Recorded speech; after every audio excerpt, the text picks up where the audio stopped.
इस लेक्चर में हम करने वाले हैं कवर क्या क्या अमाउंट मिलेंगे रिटायरिंग पार्टनर को और उसकी कंपटीशन कैसे होती है, एक उसका अकाउंटिंग ट्रीटमेंट कर लेंगे और एंड में करेंगे एक इलस्ट्रेशन। छोटा सा टॉपिक है, चलिए फटाफट से खत्म कर लेते हैं।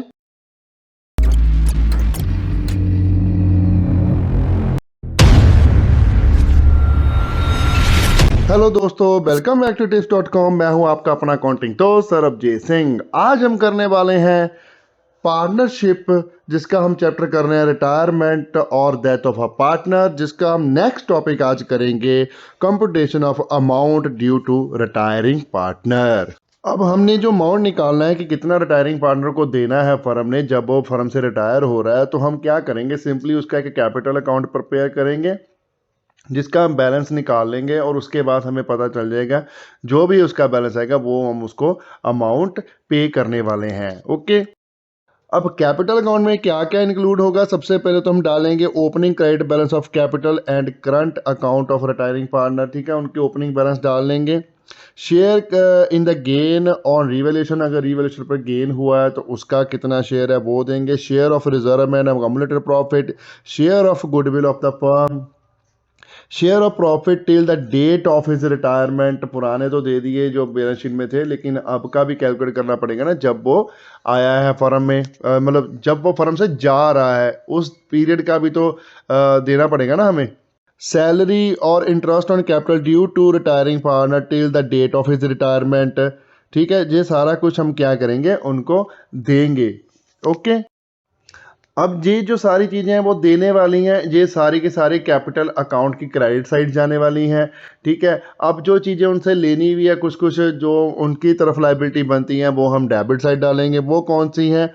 Opening debit balance of capital account और current account of retiring partner, drawings and interest thereon of the retiring partner, advance और loan taken by him from the firm, share in the accumulated losses of past year, जो पुराने सालों के losses हैं, share in the losses on revaluation. इन सभी item से उनकी कैपिटल होगी डिक्रीज और क्लेम भी डिक्रीज हो जाएगा। तो ये सारी की सारी डेबिट साइड जाने वाली हैं और एंड में हम जो ट्रांसफ़र करेंगे इस सारे के अकाउंट को लोन अकाउंट की तरफ या फिर कैश अकाउंट में। अगर तो हमने पेमेंट कर दी तो कैश भी लिख सकते हो, अगर पेमेंट नहीं की तो हम एक लोन अकाउंट क्रिएट कर देंगे रिटायरिंग पार्टनर का, एक सिंपल सी जनरेटिव पोस्ट करके।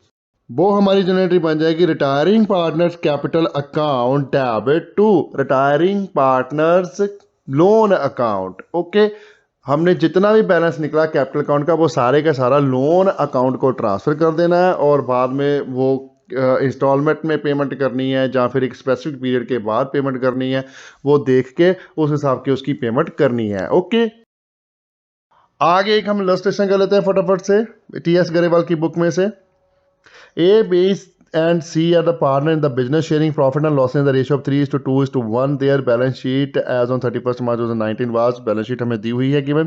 उसके बाद लिखा हुआ है C retired from the business on 1st April 2019. It was agreed that the amount due to him will be paid on 30th June 2020। ठीक है, it was also agreed to adjust the value of assets as follows। कुछ value adjust करने के लिए हमें 5 number adjustments दी हुई हैं। ठीक है, वो भी हम ट्रीट कर लेंगे और उसका बोला है हमें पास journal entries and prepare revaluation account, profit and loss adjustment account means revaluation account या फिर profit and loss adjustment account बनाना है, पार्टनर्स कैपिटल अकाउंट बनाना है, सीज लोन अकाउंट बनाना है और balance sheet of the firm as on 1st April 2019 बनानी है। ओके, चलिए स्टार्ट करते हैं सोल्यूशन अपना। सबसे पहली एडजस्टमेंट दी हुई है हमें, provide for doubtful debts at the rate 5% on Sunday debtors. ये भी हमारा जो है क्रेडिट होगा क्योंकि प्रोविजन है।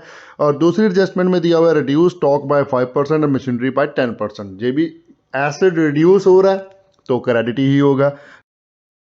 तो हमारी जनरेटरी बन जाएगी, लिखिए date 1st April 2019, revaluation account debit to provision for doubtful debt to stock account to machinery account. अब प्रोविजन कितनी है 5%, तो डेटर्स हमारे हैं 90,000 मल्टीप्लाई बाय 5% तो हमारा निकल के आ गया 4,500। हमारा स्टॉक है जहाँ पर 70,000 का और रिड्यूस हुआ है 5% थे, तो इसको भी करेंगे 70,000 मल्टीप्लाई बाय 5%, ये हमारा आ गया 3,500। सेम वे हमारी मशीनरी है 60,000 की, उसकी रिड्यूस हुई है जो वैल्यू वो है 10%, 60,000 मल्टीप्लाई बाय 10% किया तो ये हमारा आ गया 6,000। तो ये तीनों आइटम हमारी निकल गई है, तीनों का टोटल लगा के हम रिवैल्यूएशन अकाउंट में डाल देते हैं। कितना आ गया रिवैल्यूएशन अकाउंट में? डेबिट कॉलम में 14,000 और नरेशन लिख देंगे, being the provision made and decrease in the value of asset recorded. Next है हमारे पास building to be revalued at 1,51,000। ये एप्रिशिएट कितनी हुई? 11,000। 1,40,000 है ना हमारी वैल्यू, 1,51,000 माइनस 1,40,000, हमारे पास कितना वैल्यू अप्रिशिएशन आया? 11,000 का। तो इसकी जनरेटरी क्या रिकॉर्ड हो जाएगी? बिल्डिंग इंक्रीज हो रही है तो उसको हम डेबिट करेंगे, रीवैल्यूएशन को करेंगे क्रेडिट। तो कर दीजिए building account debit to revaluation account. Building के सामने आ गया डेबिट कॉलम में 11,000 और क्रेडिट कॉलम में आ जाएगा रिवैल्यूएशन अकाउंट के सामने भी 11,000 और नरेशन आ जाएगी being the value of building appreciated.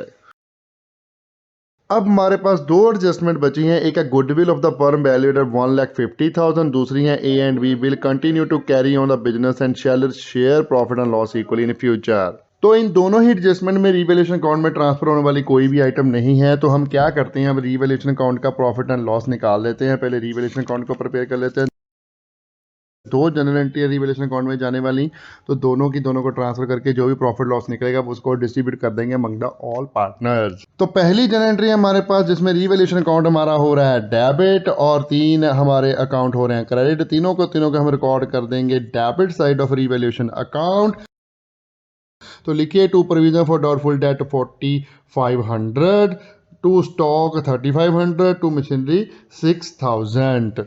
Okay, next journal entry है हमारे पास बिल्डिंग और टू रीवैल्यूएशन अकाउंट, उसमें रीवैल्यूएशन अकाउंट हो रहा है क्रेडिट, तो रीवैल्यूएशन अकाउंट की क्रेडिट साइड ऑपरेट करेंगे और बिल्डिंग को रिकॉर्ड कर देंगे क्रेडिट साइड में। तो लिखिए बाय बिल्डिंग काउंट 11,000। अब दो ही आइटम है, इनको टोटल लगा लेते हैं दोनों जनरल एंट्री का। तो हमारे पास जो डेबिट साइड है उसका टोटल आ गया है 14,000 और क्रेडिट साइड का टोटल है 11,000। तो जहाँ पर लॉस निकल रहा है हमारा 14,000 माइनस 11,000 किया तो हमारे पास आ गया 3,000 by loss transfer to A's capital, B is capital, C is capital. तो जो 3,000 जो निकला है जो ओल्ड प्रॉफिट शेयर रेशो में हम इसको डिस्ट्रीब्यूट कर देंगे among all partners. 3,000 multiply by 3 divided by 6 किया तो हमारे पास आ गया 15,000 और बी का आ जाएगा 3,000 मल्टीप्लाई बाय 2 डिवाइडेड बाय 6 ये आ गया 1,000 और सी का आ जाएगा 500। अब नेक्स्ट हम कर लेते हैं हमारी एडजस्टमेंट, वो है हमारी गुडविल की। तो गुडविल की वैल्यू हम जो फर्म की हमें दी हुई है 1,50,000 की, उसमें से हम शेयर निकाल लें कि जितना भी आया है जो सी रिटायर है उसका शेयर, और उससे पहले हम कैलकुलेट करनी पड़ेगी हमें गेनिंग रेशो, ताकि हमें पता चल सके कि किसने कितना बेयर करना है। तो वर्किंग नोट बना लेते हैं, पहले हम गेनिंग रेशो कैलकुलेट कर लेंगे ए एंड बी की।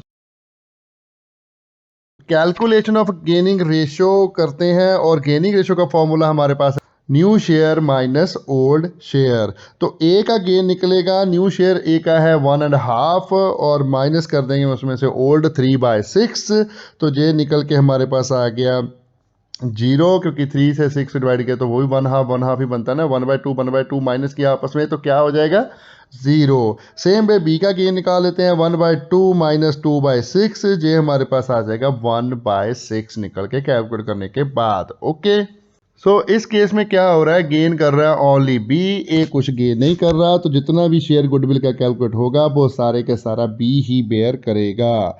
तो अब हम सी का शेयर ऑफ गुडविल कैलकुलेट कर लेते हैं, जो भी सी का ओल्ड शेयर है उसके हिसाब से कर लेंगे।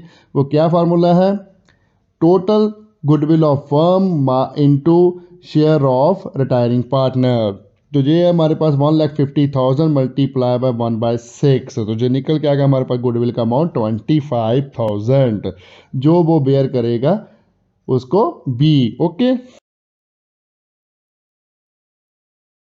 तो इसकी हमारी जनरल एंट्री बन जाएगी B is capital account debit to C is capital account 25,000 being the goodwill adjusted, generation आ गई। ओके, बी ने अकेले ने बेयर करना ना, ए तो इसमें लायबल नहीं है। ओके, एडजस्टमेंट हमारी सारी कवर हो चुकी हैं। अब आगे देख लेते हैं कोई रिजर्व वगैरह, कोई कम्युलेटिव प्रॉफिट वगैरह तो नहीं है बैलेंस शीट में। तो बैलेंस शीट में हमारे पास एक जर्नल रिजर्व बचे हैं, बाकी एसेट साइड कोई आइटम नहीं है जो हमने डिस्ट्रीब्यूट करनी पड़े पार्टनर्स के मंग। तो जनरल रिजर्व जो है उसको हम डिस्ट्रीब्यूट कर देते हैं in the old profit sharing ratio.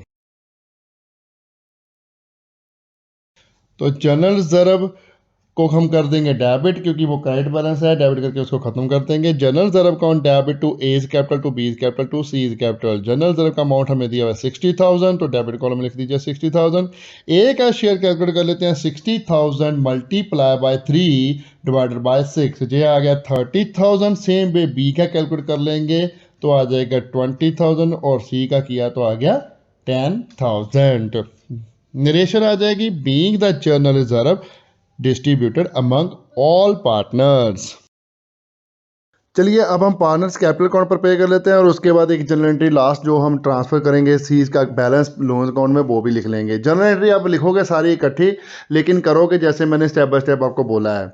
तो सभी का पहले बैलेंस उठा लेते हैं बैलेंस शीट में से। ए का बैलेंस है 1 लाख, बी का भी 1 लाख, सी का भी 1 लाख। तो लिखिए by balance brought down 1 lakh 1 lakh 1 lakh each आ गया। 3 कॉलम बनाने हैं। पार्टनर्स कैपिटल अकाउंट बनाना आपको आता है ना, हमने सिखाया हुआ है पहले भी। अगर नहीं देखा तो पार्टनर्स कैपिटल अकाउंट का वीडियो आप आई बटन में जाके चेक कर सकते हो। उसके बाद हमने कैपिटल अकाउंट में क्या डाला हुआ है, सबसे पहले जनरल एंट्री में चेक कीजिए। उसके बाद हमने डेबिट की हुई है कैपिटल रीवैल्यूएशन अकाउंट के जो लॉस है वो ट्रांसफर किया था, तो डेबिट साइड ऑपरेट करेंगे कैपिटल अकाउंट की। तो लिखिए टू रीवैल्यूएशन अकाउंट, ब्रैकेट में लिख दीजिए लॉस। ए का है 1,500, बी का है 1,000, सी का है 500। उसके बाद हमारे पास है नेक्स्ट एडजस्टमेंट है B capital account to C capital account. जो गुडविल हमने की हुई है, बी की कैपिटल डेबिट हुई है, सी की क्रेडिट हुई है, तो बी का डेबिट अकाउंट ऑपरेट करेंगे और सी का क्रेडिट ऑपरेट करेंगे। तो करिए, लिखिए बी अकाउंट में लिख देते हैं डेबिट साइड पहले टू सी कैपिटल अकाउंट 25,000, जो बी के कॉलम में आ जाएगा। ऐसे लिख दीजिए बाय बी कैपिटल अकाउंट, ये आएगा 25,000 सी के अकाउंट में। ओके, और लास्ट में हमने किया हुआ है जनरल रिजर्व ट्रांसफर तीनों को, तो जनरल रिजर्व की ट्रांसफर एंट्री भी डाल देते हैं। बाय जनरल रिजर्व अकाउंट ए का है 30,000, बी का है 20,000 और सी का है 10,000। सारे का सारा एंट्री हमने पोस्ट कर दी। ओके, अब हमने जो भी पेमेंट करनी है सी को, वो उसने बोला है कि वो 30 जून 2020 को करेंगे, तो इसलिए वो लोन अकाउंट हमारा क्रिएट हो जाएगा। पेमेंट हम कर रही नहीं, कैश अकाउंट जहां पर नहीं आएगा, तो जितना भी सी का बैलेंस निकलेगा हम वो लोन अकाउंट में ट्रांसफर कर देंगे। तो चलिए टोटल लगा लेते हैं। पहले ए का आ गया 1,30,000 क्रेडिट साइड का, और डेबिट साइड है 1,500, माइनस करके बैलेंस निकल गया 1,28,500। और बी का आ गया 1,20,000, उसमें से सब्ट्रैक्ट किया हमने 26,000, तो निकल गया 94,000। ये तो हमारे पास बैलेंस कैरिड ऑन आ गए दोनों के। और जो सी का बैलेंस आएगा वो हम डालेंगे टू सीज लोन अकाउंट। सी का बैलेंस कितना आ गया, सी का क्रेडिट साइड का टोटल है हमारे पास 1,35,000 और डेबिट साइड है ओनली 500, वो सब्ट्रैक्ट किया तो हमारे पास लोन का जो बैलेंस निकल के आया वो आया 1,34,500। अब जे जो जनरल एंट्री हम जे भी रिकॉर्ड कर लेते हैं। जे हमारी जनरल एंट्री क्या बन जाएगी, C's capital account debit to C's loan account 1,34,500, 1,34,500 being the amount due to C's transferred. अब सेम वे में हम क्या करेंगे, सी का लोन अकाउंट भी प्रिपेयर कर लेते हैं। सी के लोन अकाउंट में सी को ट्रांसफ़र कर देते हैं। जो सी का लोन अकाउंट है हमारा वो हो रहा है क्रेडिट, तो उसकी क्रेडिट साइड ऑपरेट करते हैं। लिखिए बाय सीज कैपिटल अकाउंट 1,34,500, और इसकी बैलेंसिंग करेंगे तो बैलेंस भी इतना ही निकल के आ जाएगा। टू बैलेंस कैरिड ऑन कितना आ गया 1,34,500। अब ऑलमोस्ट हमारा क्वेश्चन सारा कंप्लीट हो चुका है। अब लास्ट में हम प्रिपेयर कर लेते हैं balance sheet of A and B, जो कंटिन्यूइंग पार्टनर है उनकी बैलेंस शीट बना लेते हैं। तो balance sheet as it is जो है बैलेंस शीट में वो लिख लीजिए। सन्ड्री क्रेडिटर्स चेंज नहीं हुए, वो ऐसे ही रह जाएंगे। 16,000 क्रेडिट साइड। सी का लोन अकाउंट आ जाएगा 1,34,500, और ए एंड बी का कैपिटल बैलेंस जो हमने निकाला वो आ जाएगा। ए का बैलेंस निकला है 1,28,500 और बी का निकला था 94,000। टोटल लगा दो जी हमारे पास आ गया 2,22,500। सेम पे हम चेंज का सारी बैलेंस शीट एसेट साइड भी रिकॉर्ड कर लेंगे। कैश इन हैंड चेंज नहीं हुआ, कैश एट बैंक भी चेंज नहीं हुआ, इसको दोनों को सेम लिख लेते हैं। कैश इन हैंड आ जाएगा 6000 और कैश एट बैंक आ जाएगा 10000। उसके बाद हमारे पास है सन्ड्री डेटर। सन्ड्री डेटर की हमने प्रोविज़न की हुई है, वो है 90000, उसमें से लेस कर दीजिए प्रोविज़न फॉर डाउटफुल डेट कितनी है 4500। तो नेट सन्ड्री डेटर हमारे पास आ जाएंगे 85500। उसके बाद है stock in hand. Stock in hand भी हमने रिड्यूस की हुई है, उसकी वैल्यू हमारी, तो स्टॉक इन हैंड हमारा रिड्यूस करके आ गया 66,500। मशीनरी की वैल्यू भी रिड्यूस हुई है, मशीनरी रिड्यूस हुई है 6000 से, तो मशीनरी 60,000 है, माइनस किया 6000 तो ये आ गया 54,000। बिल्डिंग की वैल्यू अप्रिशिएट हुई है, टोटल कितनी है वो 1,51,000। तो जो बैलेंस शीट भी हमारी कंप्लीट हो चुकी है, इसमें अब हम टोटल लगा लेते हैं। लाइबिलिटीज़ हमारे पास टोटल आ गई हैं 3,73,000। सेम पे एसेट्स भी आ गए 3,73,000। एसेट्स और लाइबिलिटी हमारी इक्वल है, तो हमारा क्वेश्चन ठीक है, ओके रिपोर्ट हो गया है। अगर कोई डाउट है तो एज यूजल मेरा जो लाइन है मैं आपको बोलूँगा कि प्लीज़ कमेंट कीजिए, हमारे यूट्यूब पर कमेंट कीजिए, इंस्टाग्राम पर हमें डीएम कीजिए, फेसबुक पर हमें मैसेंजर पर मैसेज कीजिए, या फिर हमें मेल कीजिए अपने क्वेश्चन, हम उसका रिप्लाई ज़रूर करेंगे। ठीक है, वीडियो को लाइक करना मत भूलिएगा, कमेंट कीजिए और शेयर करें अपने फ्रेंड्स एंड रिलेटिव के साथ जितना ज़्यादा हो सकता है। चैनल को सब्सक्राइब करना मत भूलिएगा, बेल आइकन को प्रेस करें ताकि कोई लेटेस्ट वीडियो की नोटिफिकेशन मिल सके। Thanks for watching, bye bye, good morning, good afternoon, good evening, good night, जब भी आप वीडियो को देख रहे हो। सत श्री अकाल।